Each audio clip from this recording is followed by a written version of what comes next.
Chapter 5, Karma Yoga, Action in Krishna Consciousness. Arjuna said, "O Krishna, first of all you ask me to renounce work, and then again you recommend work with devotion. Now will you kindly tell me definitely which of the two is more beneficial?" The personality of Godhead replied, "The renunciation of work and work in devotion are both good for liberation, but of the two, work in devotional service is better than renunciation of work. One who neither hates nor desires the fruits of his activities is known to be always renounced. Such a person, free from all dualities, easily overcomes material bondage and is completely liberated, O mighty-armed Arjuna. Only the ignorant speak of devotional service, karma yoga, as being different from the analytical study of the material world, Sankhya. Those who are actually learned say that he who applies himself well to one of these paths achieves the results of both. One who knows that the position reached by means of analytical study can also be attained by devotional service, and who therefore sees analytical study and devotional service to be on the same level, sees things as they are. Merely renouncing all activities, yet not engaging in the devotional service of the Lord, cannot make one happy. But a thoughtful person engaged in devotional service can achieve the supreme without delay. One who works in devotion, who is a pure soul, and who controls his mind and senses, is dear to everyone, and everyone is dear to him. Though always working, such a man is never entangled. A person in the divine consciousness, although engaged in seeing, hearing, touching, smelling, eating, moving about, sleeping and breathing, always knows within himself that he actually does nothing at all, because while speaking, evacuating, receiving, or opening or closing his eyes, he always knows that only the material senses are engaged with their objects, and that he is aloof from them. One who performs his duty without attachment, surrendering the results unto the Supreme Lord, is unaffected by sinful action, as the lotus leaf is untouched by water. The yogis, abandoning attachment, act with body, mind, intelligence, and even with the senses, only for the purpose of purification. The steadily devoted soul attains unadulterated peace because he offers the result of all activities to me, whereas a person who is not in union with the divine, who is greedy for the fruits of his labor, becomes entangled.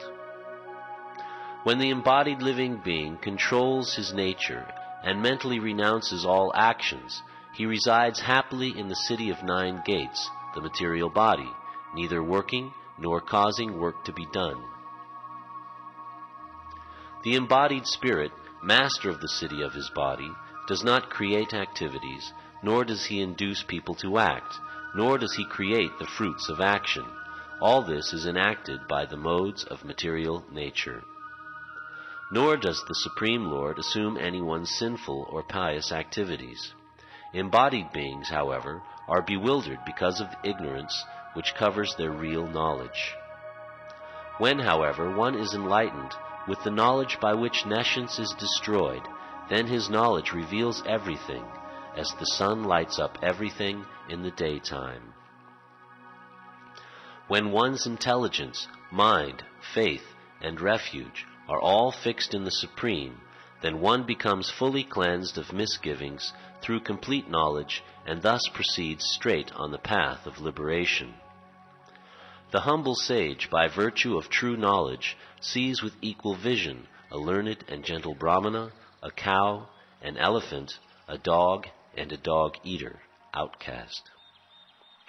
Those whose minds are established in sameness and equanimity have already conquered the conditions of birth and death. They are flawless like Brahman, and thus they are already situated in Brahman. A person who neither rejoices upon achieving something pleasant, nor laments upon obtaining something unpleasant, who is self-intelligent, who is unbewildered, and who knows the science of God, is already situated in transcendence. Such a liberated person is not attracted to material sense pleasure, but is always in trance, enjoying the pleasure within.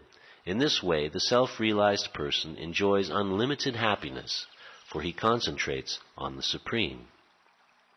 An intelligent person does not take part in the sources of misery, which are due to contact with the material senses. O son of Kunti, such pleasures have a beginning and an end, and so the wise man does not delight in them. Before giving up this present body, if one is able to tolerate the urges of the material senses and check the force of desire and anger, he is well situated and is happy in this world. One whose happiness is within, who is active and rejoices within, and whose aim is inward, is actually the perfect mystic. He is liberated in the Supreme, and ultimately he attains the Supreme. Those who are beyond the dualities that arise from doubts, whose minds are engaged within, who are always busy working for the welfare of all living beings, and who are free from all sins, achieve liberation in the Supreme. Those who are free from anger and all material desires, who are self-realized, self-disciplined, and constantly endeavoring for perfection, are assured of liberation in the Supreme in the very near future. Shutting out all external sense objects, keeping the eyes and vision concentrated between the two eyebrows, suspending inward and outward breaths within the nostrils, and thus controlling the mind, senses, and intelligence, the transcendentalist, aiming at liberation, becomes free from desire, fear, and anger. One who is always in this state is certainly liberated. A person in full consciousness of me, knowing me to be the ultimate beneficiary of all sacrifices and austerities, the Supreme Lord of all planets and demigods, and the benefactor and well-wisher of all living entities, attains peace from the pangs of material miseries.